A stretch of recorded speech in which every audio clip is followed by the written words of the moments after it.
Hello, welcome back to another session of learning. In the series of verbs, today the lesson is going to be on irregular verbs, the conjugation of irregular verbs, and these are irregular verbs which are also called as strong verbs. So, shall we begin our lesson on irregular verbs? Good to go? Alright, here we go.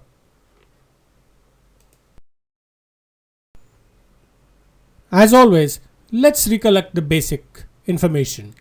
What is a verb? Look at these few sentences here. Rashmika dances in the forest. Buttabomma sways to the tune.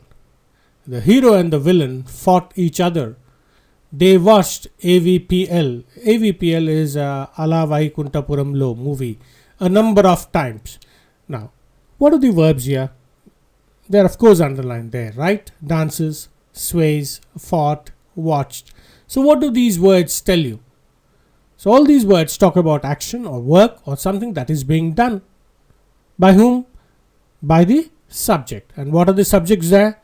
In the first sentence it is Rashmika. Second sentence the subject is Buttabomma. The third sentence the subject, there are two subjects, the hero and the villain. And in the fourth sentence the subject is they. So a verb tells us about the action done by the subject. Is that clear? Here you are looking at the verb conjugation of irregular verbs. Now remember, these irregular verbs don't end with ed or d for the past and the past participle form. So if you look at them, a few of them, like for example come, comes, came and come. So the past participle is the same as the base form, right? Similarly run, ran, run. But if you look at the verb there, cut, cuts, cut, cut, and if you look at hurt, hurts, hurt, hurt, we don't have cutted and hurted and all that, right? It's hurt. And so you see they are similar. The past and the past participle form are similar. And if you look at swim there, swam and swum. So there is a difference of the vowel letter there. Swim I, swam A, and swum U. You have that. Likewise, if you look at drink, it's drank and drunk. Go is different there, you see. Went and gone. The word itself has changed dramatically. Bring, brought, brought. They're similar there. Buy, bought, bought. Similar there. Spoke, speak, spoke, spoken. En form. Similarly, eat, ate, eaten, and wrote, wrote, written. So there's a big list of irregular verbs, and I suggest that you read it up, memorize it. That's the only way you remember. So all the verbs, again, they are conjugated in 5 forms: the base form, the S form, the past form, past participle form, and the present participle form. Let's quickly have a recap of what these forms are. They're similar to what you have learnt, probably heard somewhere: V1, V2, V3, V4, V5. So let's have a quick recap again.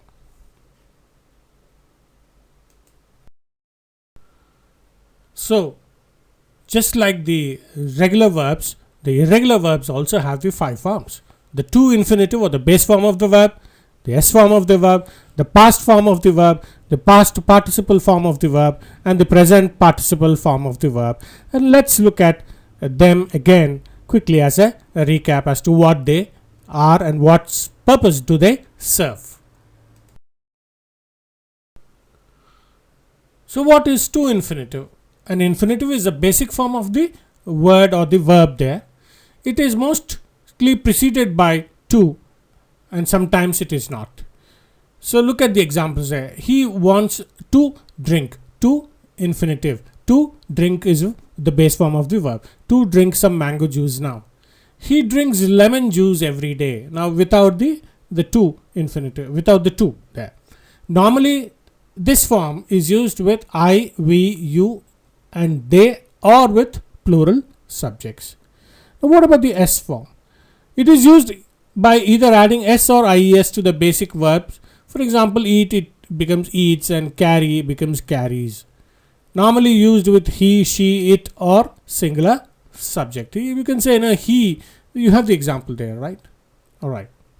He drinks lemon juice. He dances very well. So these are all the examples of the S form.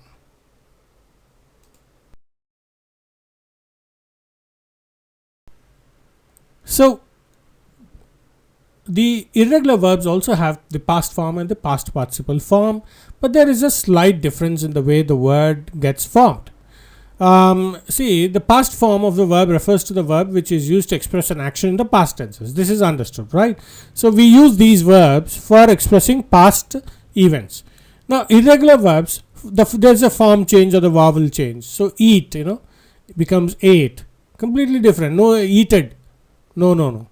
Drive becomes drove. There's a change of the vowel. You can't say drived.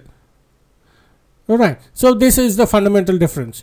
And remember, in the regular verbs, normally we use the ed to change it into past forms or d forms, or we use d or t, and we continue with the same thing with the past participle form.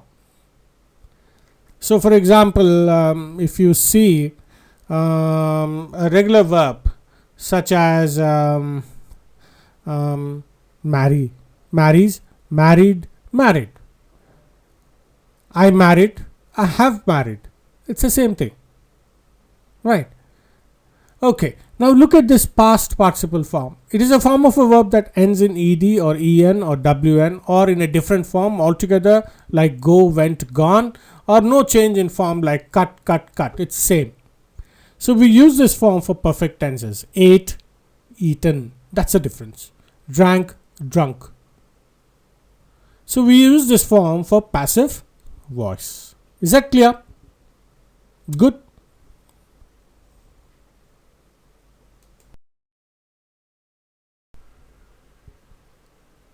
Now what is the present participle form of an irregular verb?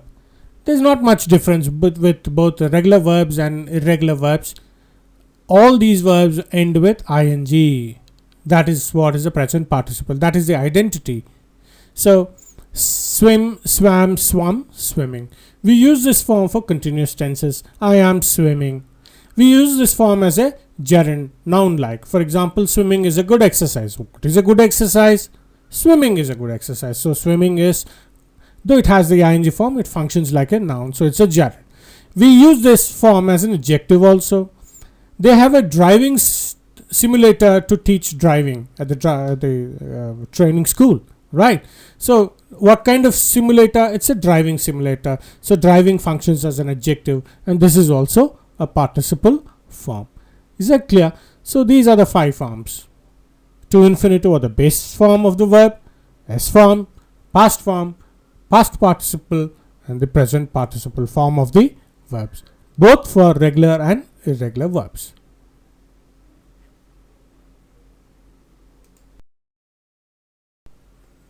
I want you to pause the video here for a minute and have a look at the examples where we have used the irregular verbs using both the base form and the S form.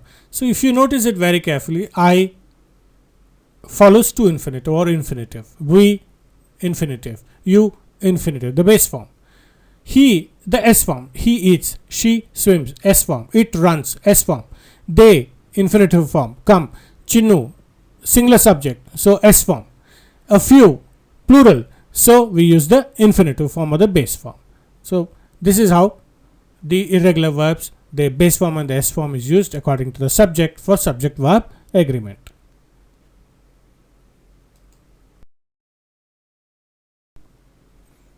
So here in front of you is the usage of the irregular verbs in their past form and the past participle form. I've used it for all the pronouns and different subjects there. So I ate, I have or had or will have eaten. So if you notice the form change, ate, eaten, drank, drunk, drove, driven, cut, cut, remains, swam, swum, bit, bitten, read, read, spoke, spoken, wrote, written. So these are all the differences that you will notice. Is that clear?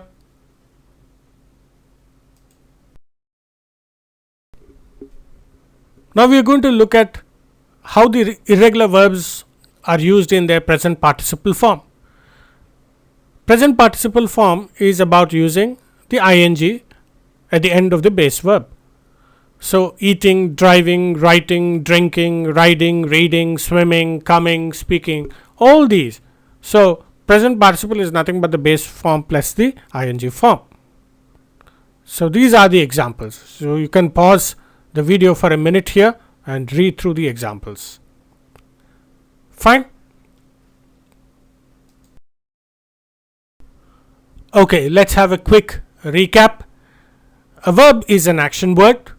The action verbs are of two types: regular verbs and irregular verbs. There are 5 ways a verb gets conjugated: to infinitive or the basic verb, the S form, the past participle form, and present participle form.